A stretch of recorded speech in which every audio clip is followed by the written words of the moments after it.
Do I need to press it or does Jennifer need to press it? Oh, there it is. Oh, sorry. All right, Matthew, we're going to restart this and just do a tutorial going back to the beginning. I'm logging out. So I think ultimately HIP creates its own login information, and so that you can all share the same login and just streamline that so you can have multiple users at a time. But basically you go to restream.io in order to get started. And I'll log in. And I was just explaining earlier that one of the first things you want to do is to make sure that the channels that you're interested in going live in are all set up, right? So currently we are set up for Facebook, YouTube, and Twitter/Periscope. Twitter owns Periscope, so that's like the vehicle that Twitter is doing their live content from. And from these channels, you can broadcast the exact same feed as opposed to like sharing or like copying and sharing it onto different platforms. The other thing that I was recommending that is if folks are doing like co-branded content, or if you're teaming up with a community partner, that you can actually add them as an individual channel like this. And so long as you're an editor on their page, you can actually allow, or you can actually stream directly onto our partners page, so that you get that surround sound of a live event going on multiple pages versus just sharing it. So the algorithm on Facebook prioritize people that are just going live versus shared content. And so you actually get more traffic going live on multiple channels. So you get more eyeballs on your content. The other thing I was saying was that there's advanced features and different streaming software, things like OBS or connecting to Zoom ends up costing more. I can actually show everybody how much it costs. So you could get to $400 a year. So notice that it has different streams available, et cetera, et cetera. So this is just like scaling so that folks have an idea. I don't think we're ever going to get to 30 plus platforms. We're not on that many platforms, but just to give folks like perspective on what that looks like. You can store and like save your stream, but if you're streaming onto YouTube, Facebook, or Twitter, it automatically saves anyways. I've already set that up on the back end so that any content you're doing live actually gets saved and recorded. I'm guessing the quality is a little bit better on this, but we can talk about that another time. The other thing I would point out is you can have, I'm sorry, we'll come back to that. So anyways, these are all the features that are available. I would recommend doing the professional plan just so that you all have additional assets at your disposal. And it gives you some much higher quality video. So if you notice there's the HD quality in your studio streams, I think that's, again, like I said, I'm shallow. And so I want as clean, as good looking video as possible because it makes all the difference. Cool. How do I go back? Go back. Okay. Questions so far? I'll pause. A lot of stuff. Would it be helpful if I went through how to add a channel? Y'all want to see that? Okay. So Facebook's the easiest. Basically, all you do is click on Facebook and then it logs you into your Facebook account. I actually don't know if that's at my password. Hold on, I don't know what my Facebook password is. And then I got Facebook, password is, copy.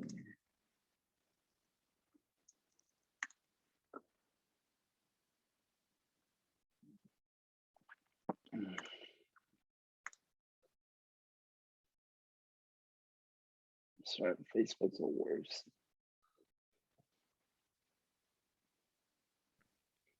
Question, John. Yes.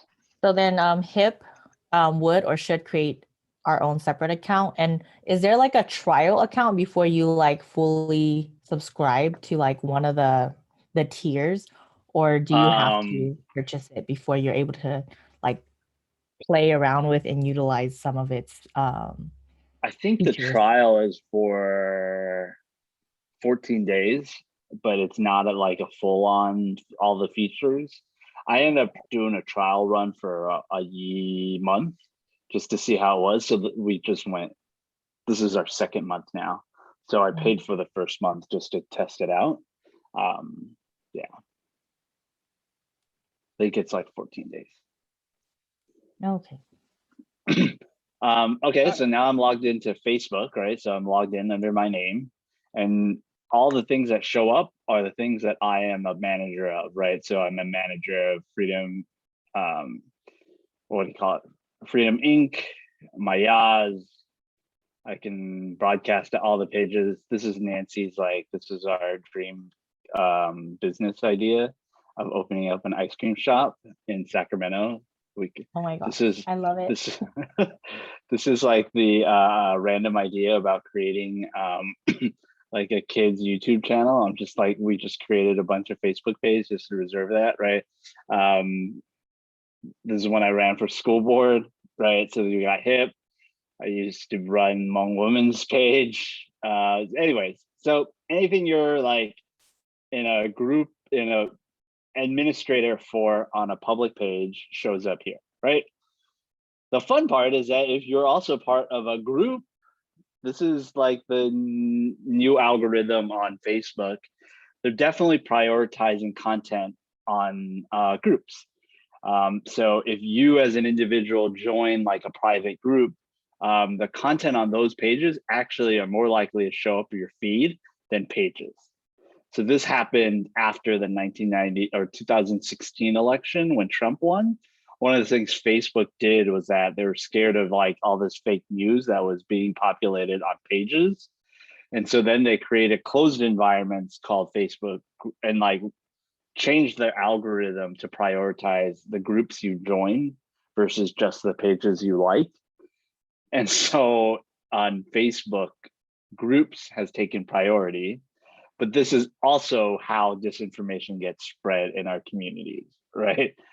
Overwhelmingly, like the misinformation is coming from group pages. So the better we're able to infiltrate groups, the better. So in the groups, it's the groups that you manage that you'll be able to get in and put content on there. So these are some of the groups I'm part of, right? Yeah. So this is Rise Up as One California as an example of one that TCE created. So we knew that Facebook was transitioning away from pages.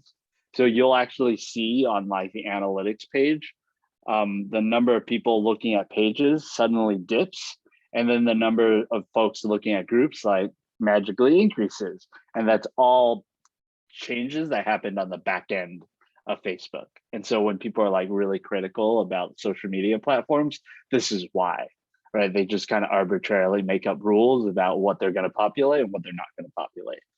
And so to change with the times, we ended up just creating a Facebook group just to keep up, right? Just so that we would have a channel that we would be able to project out and share information out. So that's something to consider from a communications and digital organizing standpoint, is that I'll use the example of all your CEP folks.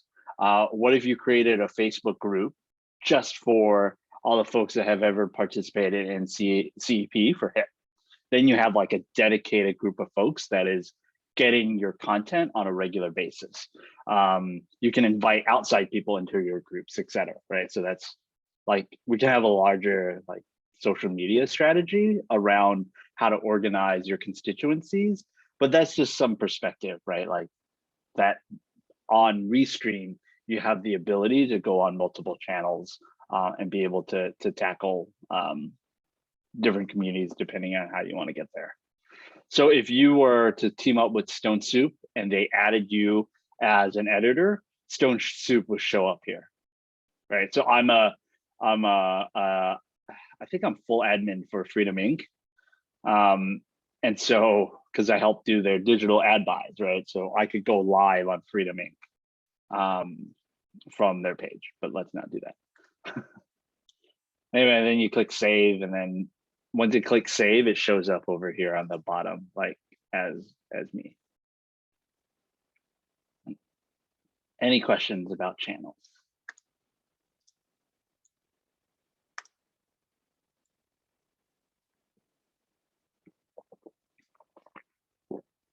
Questions in the chat. Okay, so that's all the front end. I'm sorry, that's all the back end. Now let's explore the front end so that you all understand what the studio looks like. So there's two ways to do a studio. I'm going to show you the events first. So on the left side of the toolbar, you'll see like dashboard, video storage, and events. This is how we plan out events that are coming up. And basically all you do is you create events. You can actually record and do like a full-on recording and then just upload the video that I've seen. You know how like all those concerts that have happened where they pre-record content, like they produce the entire concert, right? And then play it back. So you can do that, or you can do a full-on and schedule a live stream. So I'm gonna just show you how to create the event. Title, description, pretty straightforward in terms of how you're characterizing it. You want to schedule it for later. You set up the time. And then the thumbnail is basically the image that shows up. So this thing. And they actually have the recommended size for your image. I tend to go, I use a 16:9 ratio.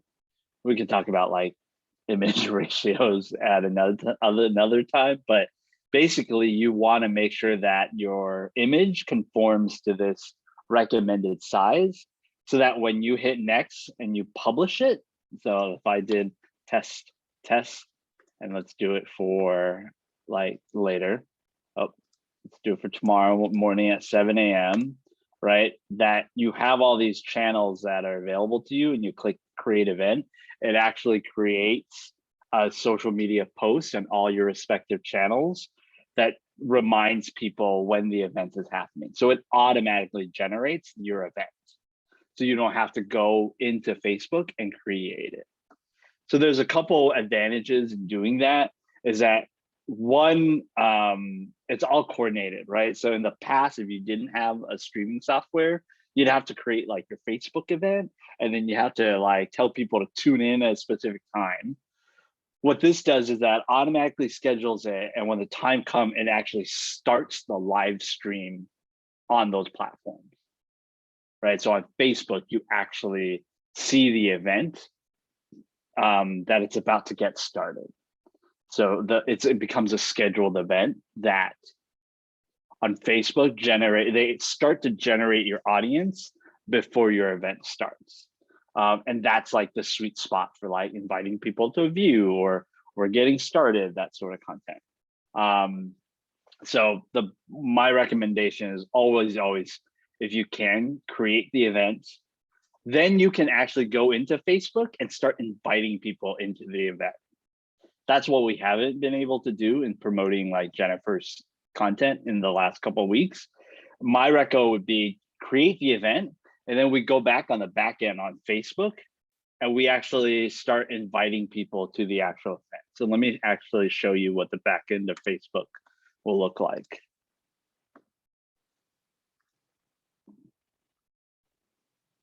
Oh, look, all the events that you've been asked to be a co-host of.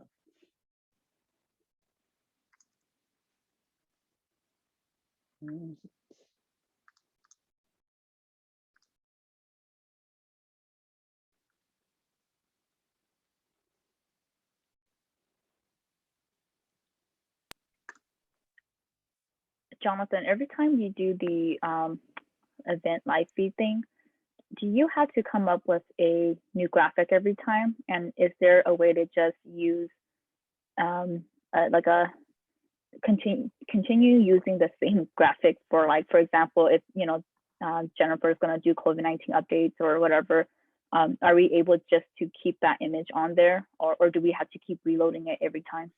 Yeah, I would recommend reloading it every time just so that it's customized, right? We have a different title for them. You can change it up a little bit. These you want to, like, the reason these are the same is that we just want to keep it consistent. Yeah, okay. If you want, we could create like a template on Pictochart and you just change the text, right? And then you just update it or edit it, or Canva, or however you all want to generate images. I just whip this together really quick on my graphic design apps. Okay. I think Canva would be. I have the content, so. Okay, I think Canva will be great because we are using Canva right now. So Okay. Yeah, just to give staff a little bit more power and flexibility to update that image as needed. Yeah, so on Canva, basically you just match the recommended size, right? The 1200 by 720 pixels on Canva. And then when you export as a PNG or JPEG, and you just drop it into there. Can we use the same template and then just change the text? Like, can we just use, so for example, now you have, does that make sense? It does, but someone has to create the first one. So if you're asking me to create the first one, just because right now it's all on a graphic, it's on Affinity. So you would have to create the template on Canva and then share that template or duplicate that template every time. So someone has to create it. So I can go into Canva and create it. It shouldn't take too long, but just, yeah. Okay, got it. Yeah. Yeah. Okay, where was I? I don't know what it's talking about. Okay, so that's how it looked like.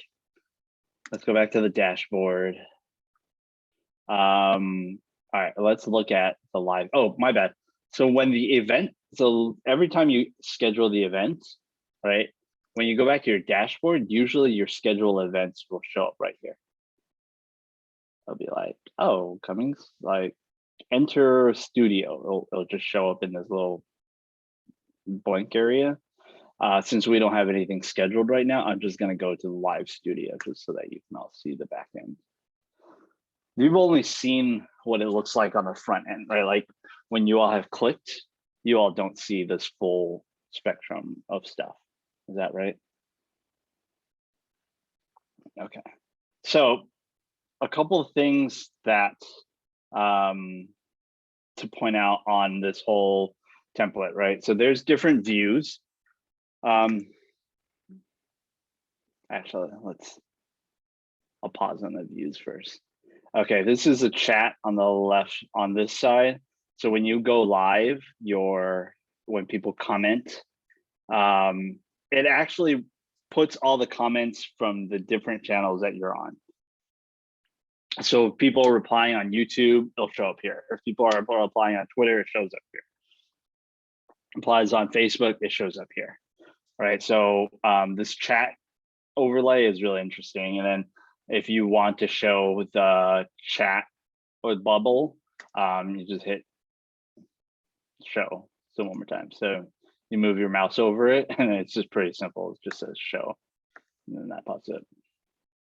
Cool. Captions tab. My recommendation is I would sit down and before, as you're going through the outline, to start to pre-populate what your tabs are going to look like. So you get two lines, you get a primary text and a secondary text. So here's what the primary text looks like. That's the title, that's the secondary text, right? Does that make sense? So I would highly, highly recommend populating all of these. I don't know if there's a limit, but yeah.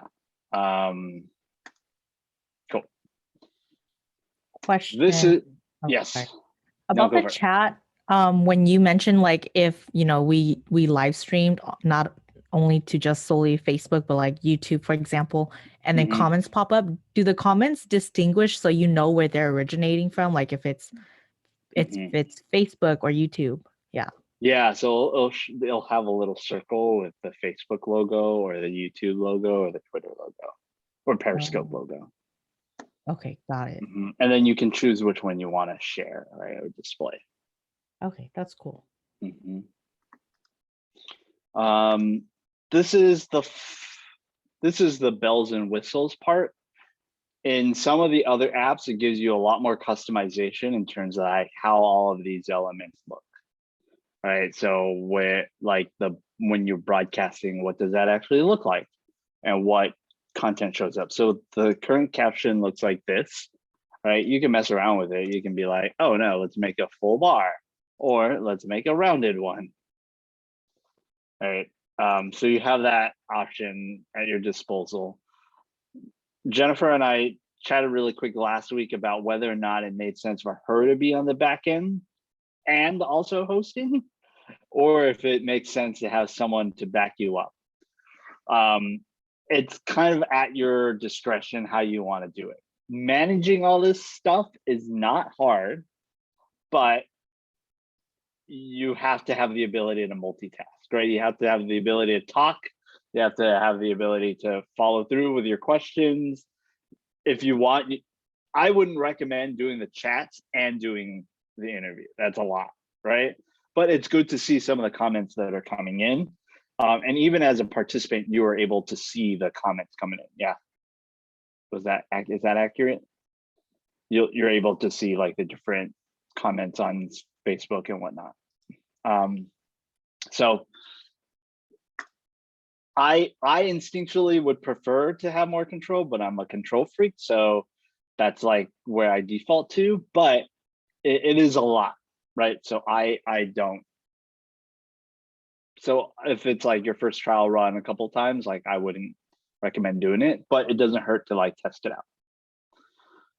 You can change the colors of all the formats, and so like changing the color of how these tabs look is all fair game. Default graphics, let's leave that blank, because if you open it, then it gives a bunch of template stuff, but I don't really care for that. Non-video participants. So this is interesting in that, you know how like on Zoom, like if Christine's video is off right now, it still shows up in the gallery. What you turn off non-participant and show non-participant, basically you just don't see her little square on your screen anymore. And then participant names is pretty straightforward. So sometimes I toggle this on and off, just depending on if you want to see their names. You don't need to keep it up the whole time, but if you're introducing a new person, you might want to turn on the names again, or you can leave them on the whole time. That's entirely up to you and your discretion. I've uploaded a couple logos. Let me differentiate these: logo, overlay, and background. So in order to understand logo, overlay, and background, you also need to understand the different views right here at the bottom of the screen. So logos is straight up at the top right corner. See, so now that's where the logo shows up, right? Overlay looks like this. So it's a frame on top of your image, right? So if you had your logo and your overlay, it looks funky, right? So your logo on top of your overlay. So if you think about it as in layers, your logo is always going to be at the top layer. And then the overlay is one more layer above that. Then it's your video, right? Or sorry, then it's your feed, right? And then it's what's known as your background. And background only shows up in certain views. So did that make sense? I can turn them all on and then it looks even more funky. Look at that. Got 3 logos, I got an overlay, it's a hot mess, right? So you just want to be careful as you're laying it out.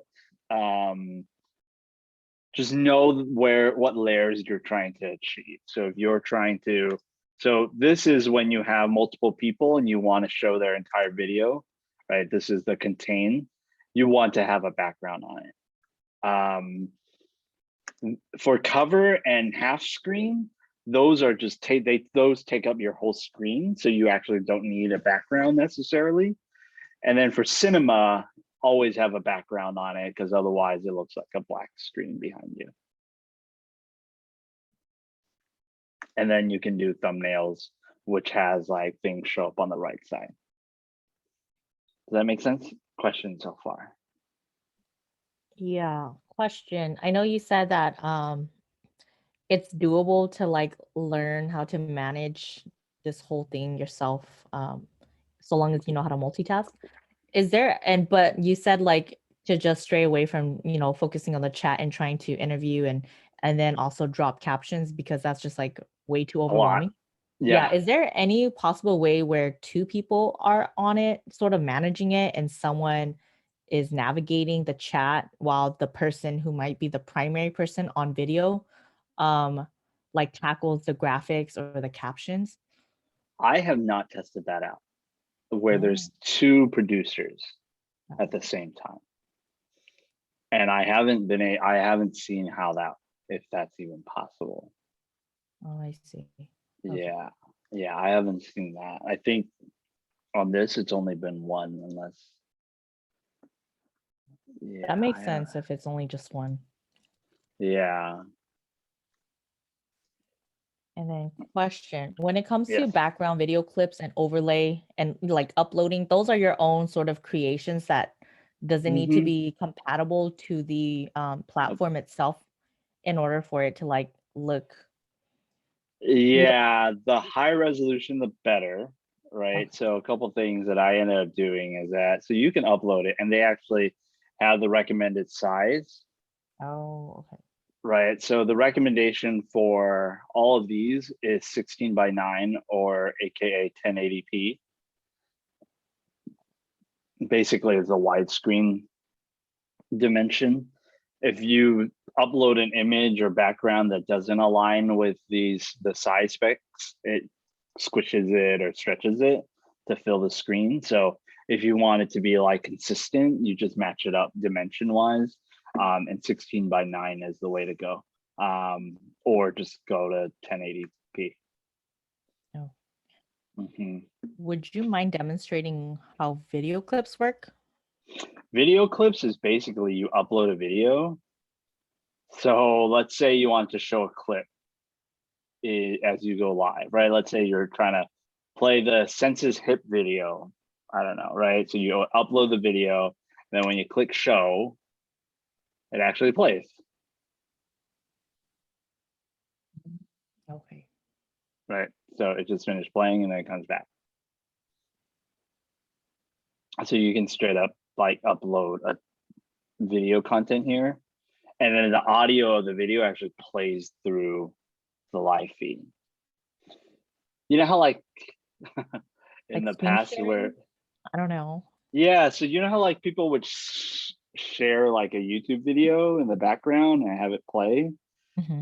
The recommendation on this would be actually download the YouTube video somehow, figure out a way to rip it, and then add the video clip here. And basically you just upload it like that. Got it. Mm-hmm. So it requires you to get good quality content. So the goal is that sometimes when you're like pulling off of an embedded video or streaming video, it's got to download the video and then play it back, right? So part of this platform is to maximize the quality, where they have the video already, they don't have to spend time downloading it, and they just play it and upload it into the feed. Okay. You And can, yeah, go ahead. I was like, it just sounds like it's an added step to like have to have an extraction of it in order to upload it and then show it. Yeah, that makes sense. Yeah, because it just eats up bandwidth as you're waiting for it to download, right? So the goal is just download it ahead of time so that it's already uploaded, and then you just play it. That being said, you can still do share screen and play things if you really wanted to. All right, so let me go over the controls on the bottom here. You can invite guests. On Restream, you can get up to 10 people on the, you know, have the little screens over here. So you get a maximum of 10. You have 10 people on at once. Is great. Whoa, what happened? Go back.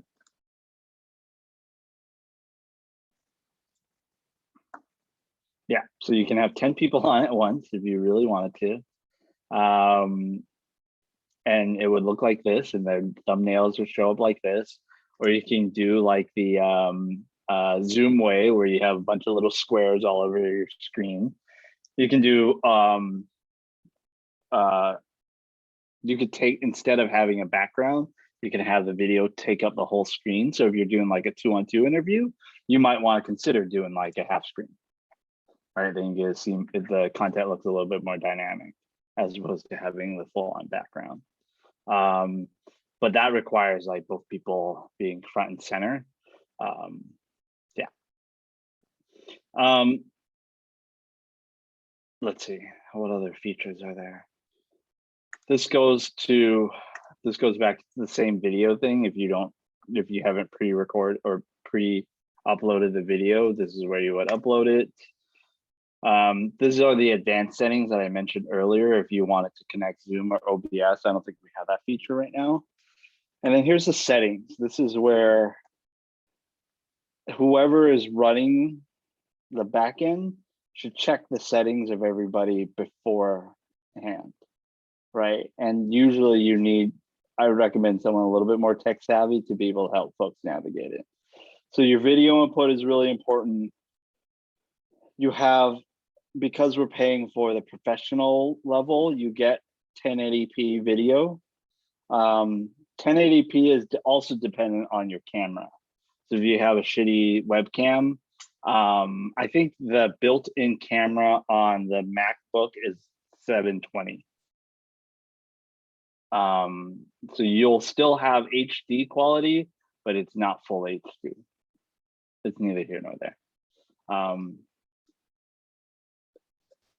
The difference is that if you run into somebody, let's say you're doing an interview with very limited bandwidth or internet connection sucks, the way to compensate for that is you drop their video resolution down. And you have to walk whoever your guest is through that process because they have to change the setting on their end. Even on my back end, I can't change the video resolution for you. This is for everybody that serves as a panelist or a guest has to configure this on their own. And so let's say you're testing it out and the person looks really, really blurry, recommend that they drop their video resolution down to standard or HD. And that'll help improve the flow.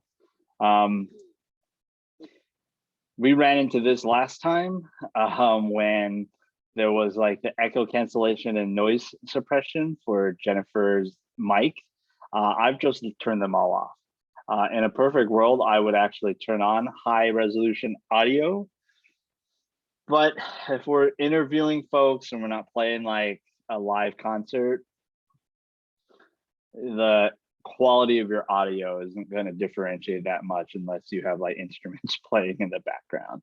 But if HIP ever wants to do like a live concert or something like that, I would turn on the stereo input and high resolution audio just to maximize your audio quality.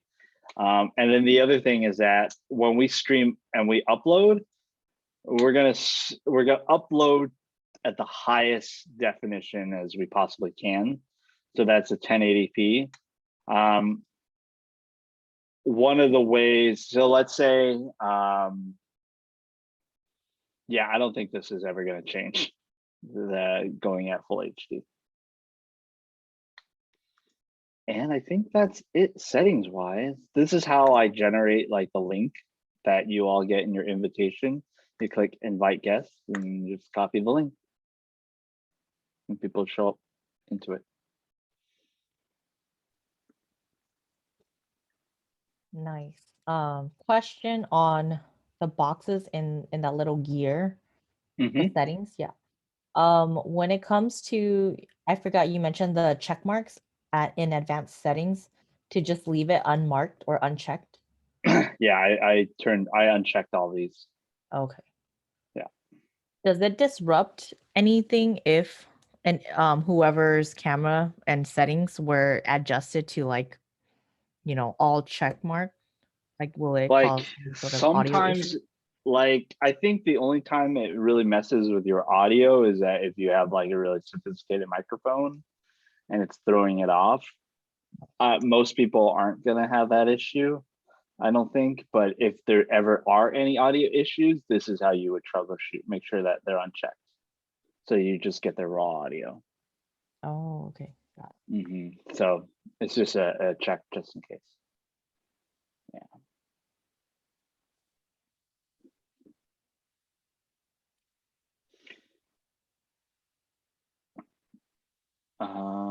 Any questions? No, I think that's about it. So the little screens that's showing like kind of how the screens can be displayed, those are the only sort of organizations that are available, right? Okay. This one's interesting because like when you share content, like if I did this screen and then I shared my screen, Yeah. you can actually see the content and then your face on the side. Oh, okay. So it looks like Zoom, right? Essentially, when you do share screen on Zoom. This is Hey, pretty John. straightforward. Oh, sorry, go ahead. Sorry. I was gonna Someone- say John's camera is really clear. No, Whatever no, camera you no. have.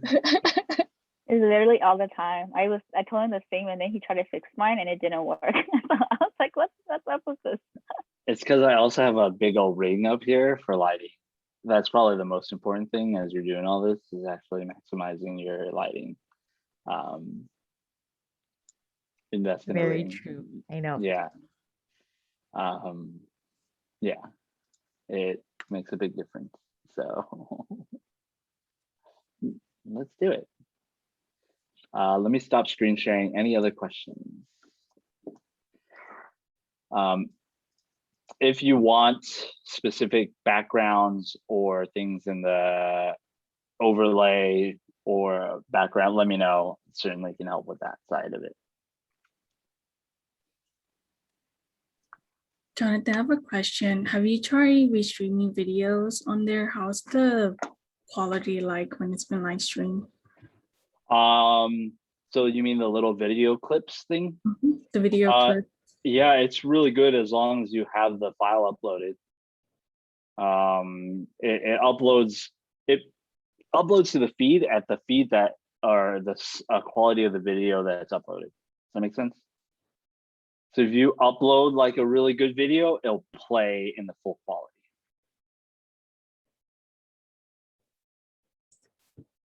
Okay.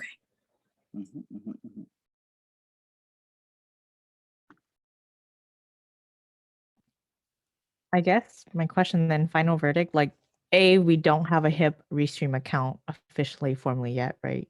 And B, is this a serious consideration that we're taking a step into? Yeah, I would recommend you do the annual, just so that you all have it, that you can mess around with it, customize it however you all want to customize it, do all the settings that you want to have lined up. And then you can have multiple HIP folks actually utilize the account. Cool. One dilemma that I ran into was that if you want it, this is not a replacement for Zoom in the sense of like, if you're trying to have a smaller intimate conversation, right? Like you're not going to broadcast it out. So this is only for like broadcast purposes. I would have recommended doing the youth one since it was broadcast anyways. I would have recommended doing it on Restream, but it was too late to have created the event. But as a delta, I would have done that on Restream so that one, everyone's video quality probably would have gotten a lot higher. So when you're on Zoom, Zoom downgrades your video quality. unless you're changing all your settings on Zoom to maximize, like that's why my video quality is the way it is, because I'm squeezing the most out of my computer in order to generate that quality. And you have to customize all the settings. Everyone's got to be on the same page about that in order to get there. And Zoom downgrades it based on the bandwidth. On Restream, it just because all you're doing is all a panelist is doing is pushing out their feed. They don't have to worry about the quality of the video diminishing. And I think Zoom only goes, when you stream on from Zoom to Facebook, it's only at 720, 740.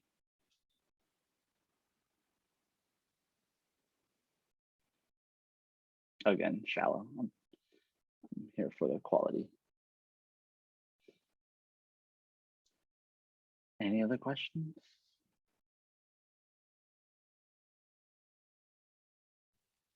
Oh, sorry. When's your next event?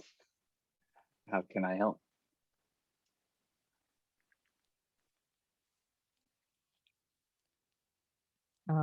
It might be coming up soon. And what I have proposed is a roundtable of young Hmong medical professionals who've been sort of doing this vaccine rollout work, and for us to talk about it with them and how they've been experiencing it in their different regions, and Nice. to also amplify like their passion and commitment to uplift our communities in the public health sense. Yeah.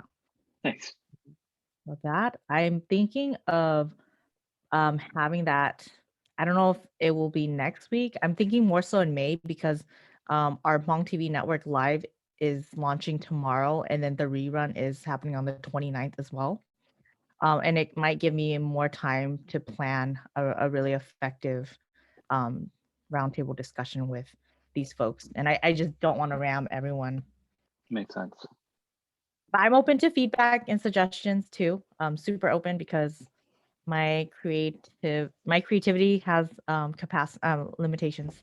Yeah.